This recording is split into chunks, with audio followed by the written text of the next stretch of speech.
이스라엘 남부로 내려갈수록 생명의 흔적은 찾아보기 어렵습니다. 뜨겁고 건조한 기후가 이어지는데요. 과거 이곳은 사해가 있던 자리입니다. 지난 100년 동안 수위가 줄어들어 그 흔적을 찾기 어려운데요. 100년 전 영국 탐사대가 바위에 표시한 사해의 높이입니다.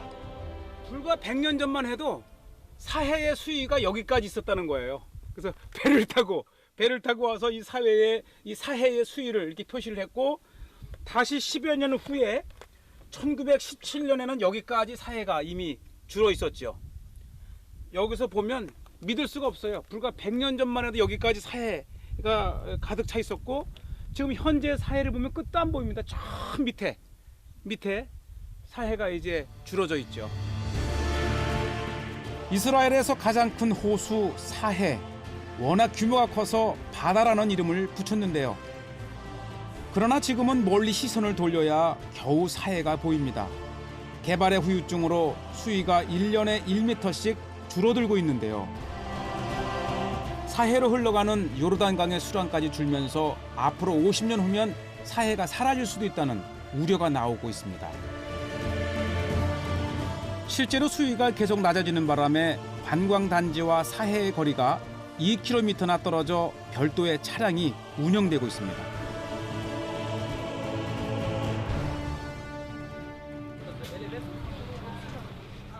교수님, 이거를 왜 타고 가나요, 지금? 이제는 사해가 너무 말라서요. 이제는 사해까지 나가려면 코끼리 차를 타고 나가야 돼요. 이 물은 많이 줄어들었지만 그 대신 물은 점점 엑기스가 돼가니까 또 좋은 점이 있어요.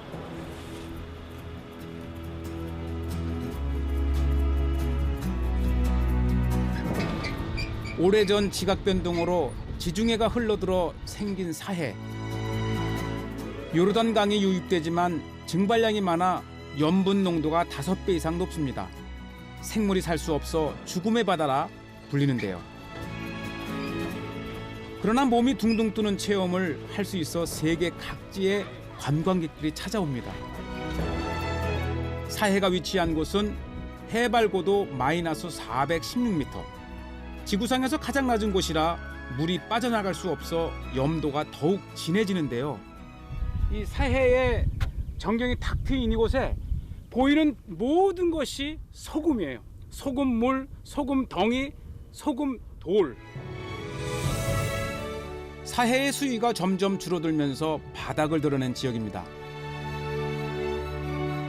염전의 소금이 한데 뭉친 듯 거대한 결정을 만들었는데요. 두께만 봐도 사해의 염분 농도가 얼마나 진한지 알 수 있습니다. 이게 소금덩인데요. 소금돌. 와, 이 소리. 아마 세상에 수없이 소리를 들었지만 소금 부딪히는 소리는 아마 처음일 거예요.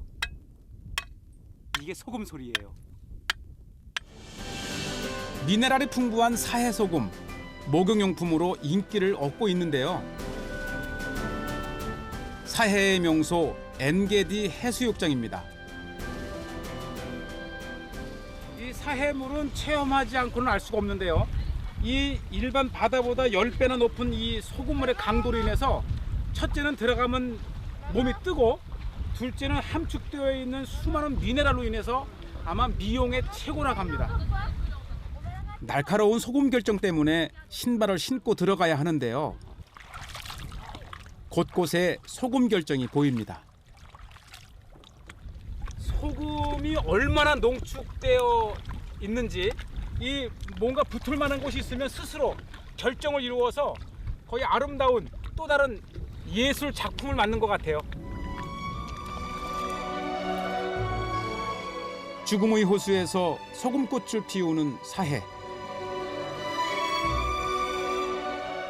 생명력 강한 유대인들과 여러모로 닮았다는 생각이 드는데요.